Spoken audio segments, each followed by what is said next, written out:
Hey guys, so I just wanted to do like a quick update video for the channel because it's going to be like at least a week before I get my next review done.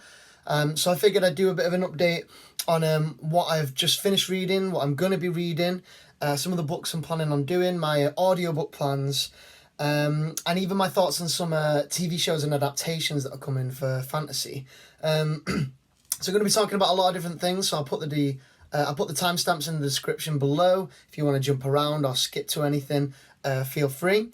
I'm going to talk first just by quickly saying I finished The Last Wish by Andrzej Sapkowski.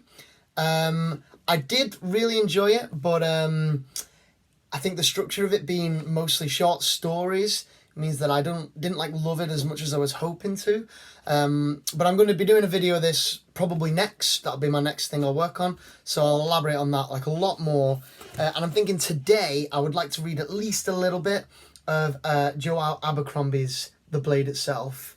Now the first Law trilogy has been recommended to me by a few people, and I've heard really, really good things, and I've never read any Joe Abercrombie, so I've shot this right up to my top priority as this is going to be my main book, because I've kind of gone on a bit of a tangent with a few side books and I'm listening to audiobooks, but I'm determined to try and like stick to like one main book at a time and get through it.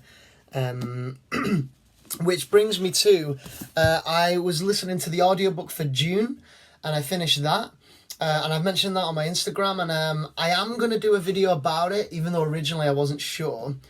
Because with it being a classic, it's a little bit harder to talk about than your more modern books, I think, because you have to like kind of look at it in a different light. But also I want my opinion to reflect, like, you know, what I don't like I'm going to say, and that might upset some people. Although those people will probably be happy to hear, I actually did really enjoy Dune. And I am struggling to collate my thoughts on it a little bit, because part of me wants to give it like 5-star, like the world building's incredible, but then there's a lot that really drags the book down. Like a lot of it feels like the writing style feels quite dated at times. And again, I will get to a video of that probably within the next couple of weeks or so. I listened to Dune on Audible. I got the free trial for Audible, and I got the Dune audiobook on it. Really, really enjoyed the format, actually. And I guess the plan was to get Dune Messiah as the next Audible purchase. But then I realised that I finished Dune like several weeks before I get my next Audible token. And books on Audible are really expensive. I thought they're about like 25 quid, which I can't really afford, especially when I could get like 3 brand new, you know, normal books for around about that price. Luckily, however, I already owned Dune Messiah in paperback, and when I got home from work after finishing the first one, I instantly started reading it, even though it's not on my TBR. So luckily it's only about 200 pages, so I'm just going to read like a little chunk of this every few nights, go through it quite slowly, but I really like what I'm reading so far, and it's taking the series in a really interesting direction. And I'm going to at least read the first Dune trilogy this year, I think, before getting to other books at a later point if I'm still enjoying them. Yeah, but I will be doing a Dune video at some point as well, but I want that to be really good. I don't want to sort of rush my reviews, so I think I'll do a few more basic videos like this to keep the channel going, where I'll talk about some stuff, but my main review videos, I'm going to take a little bit longer to work on them. And also, I don't want to rush through them because it actually takes away time where I could be reading books, and that's kind of the whole point of the channel. So it's kind of counterintuitive. I don't want to like sacrifice reading to make the videos themselves. So I need to find the right balance. I'm still new at this. But yeah, that's the plan so far. Which also brings me to a Game of Thrones, which again I've mentioned on my Instagram. I think that I want to do a video about it at some point because I reread it really recently. It's one of my favourite book series of all time. So again, I'm not going to rush to it because I want to do it right, and especially it's not really topical right now. The show's, the backlash of the show is finally subsiding a little bit, I think, but I think a lot of people are still really raging about that, me included. I might do something in the future about the TV show, but yeah, I've decided with A Clash of Kings I'm going to buddy read it with my friend who is reading them for the first time, but I've got to wait for him to finish the first book so it'll be a while until I get to A Clash of Kings, but that's probably for the best because The Winds of Winter is still oh so far away, and winter just isn't coming quick enough. But I will get to Clash of Kings at some point as well. Which brings me to my to-be-read list, my TBR, and some new books I bought.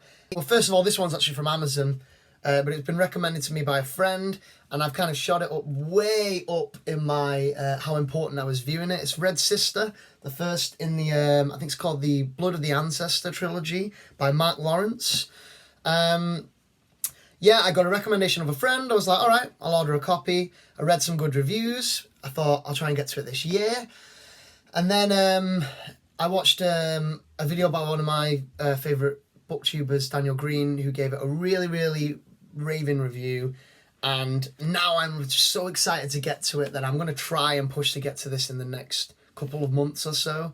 It's really hard when you're reading fantasy because you're always trying to get through massive books, but I will try and make time for Red Sister.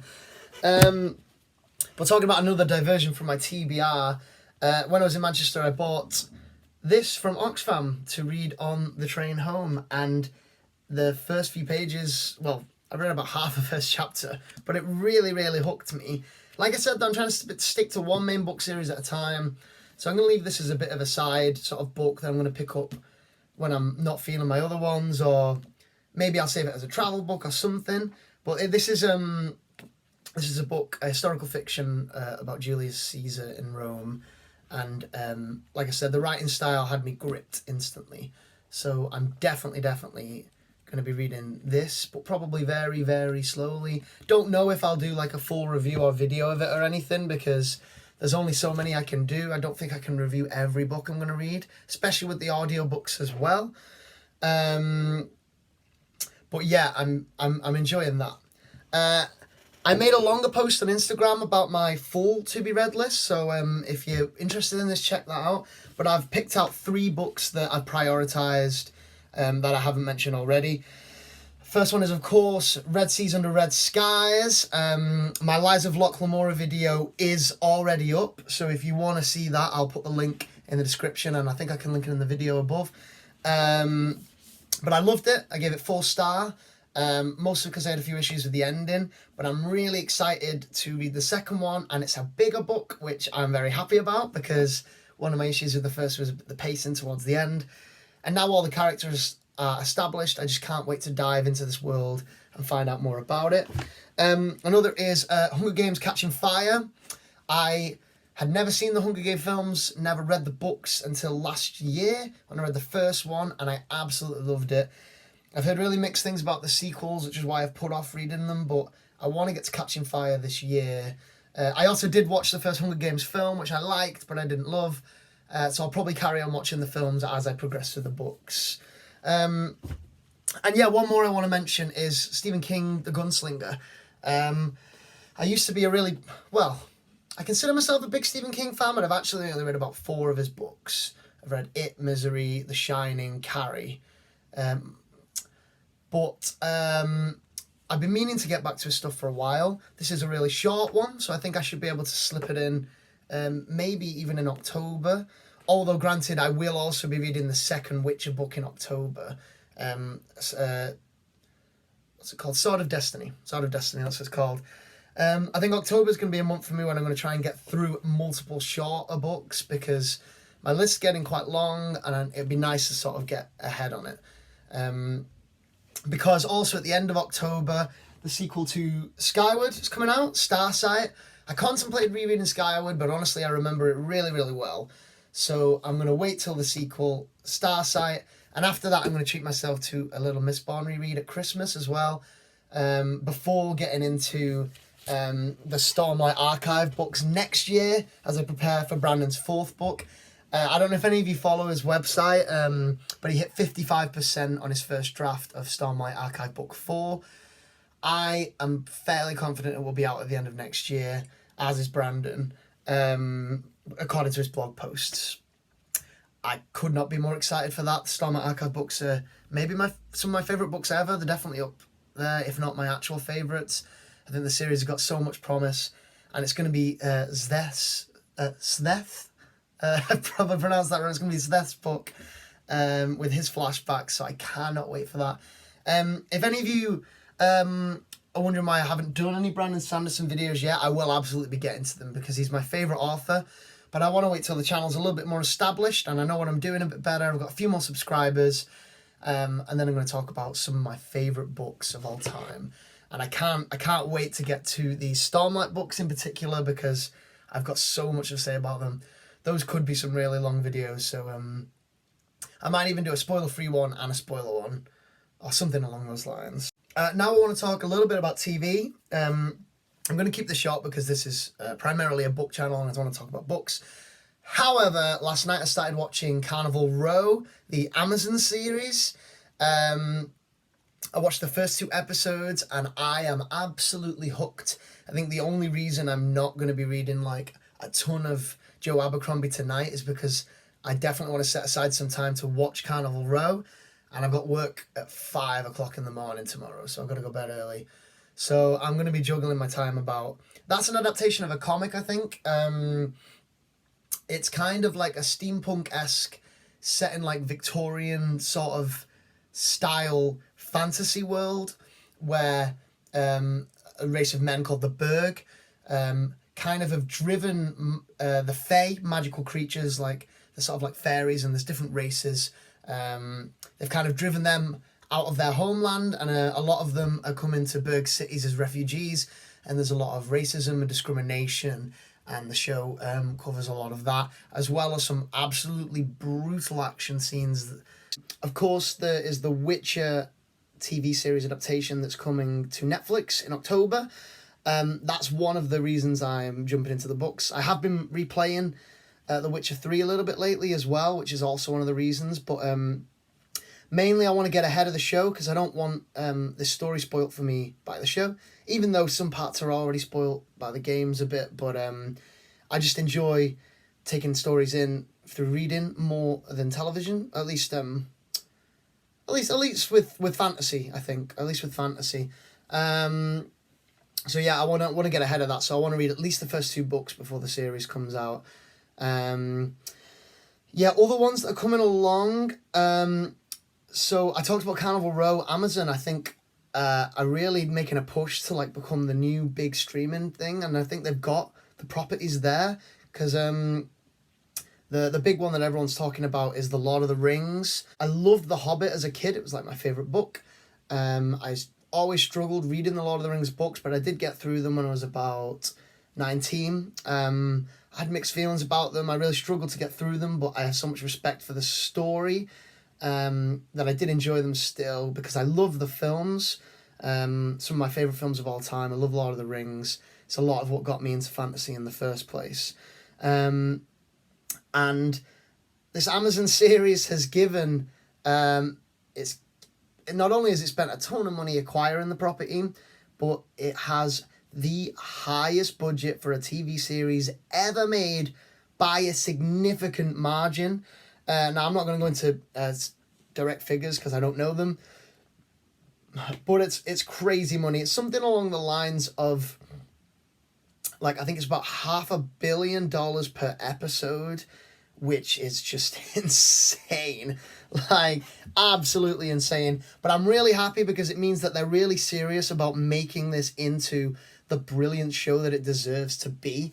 And I think if it fails, it will be a disaster for fantasy adaptations, because Lord of the Rings is a staple of the genre. And if this much money is spent on Lord of the Rings and it's not successful, we may see a decline. But if it is successful, I think a lot of these other shows that are in the works, a lot of which I'm not going to have time to talk about, but a lot of them will get more funding and more green lights. And the other big one I want to talk about is The Wheel of Time. Again, another series I have mixed feelings about. I've read the first 4 books. I had varying emotions from times of complete not knowing what was going on and feeling a little bored, to other times where it just felt so epic and like everything was coming together. And I did read them when I was younger, similar to Lord of the Rings. So I'm actually planning on rereading The Wheel of Time. Well, I mean, I'm reading it for the first time, but rereading the first books from the beginning, closer to the show time. Again, staying ahead of the show, similar as I'm doing with The Witcher. I think that's a good way to do it. Another reason I want to get to The Wheel of Time is I really want to read the last 3, which were written by Brandon Sanderson, because I kind of want to at some point have read everything that Brandon has written. But yeah, that about wraps up my thoughts on TV adaptations. Basically, that's the summary of all my thoughts on my reading stuff. I'm going to start work on my Last Wish video very, very soon, probably tomorrow. Hopefully I'll have that out within the week, which then gives me a little bit of space to work on my Dune video, which I will be doing. But like I said, I'm not going to rush it because I want to do it right, and it's a complicated series with a lot to talk about. And I want to get my thoughts across really clearly, as well as want to do some pretty cool things with some music and artwork that I'm still figuring out. So yeah, thanks very much for watching, guys. Stay tuned for more videos, and I'll see you next time.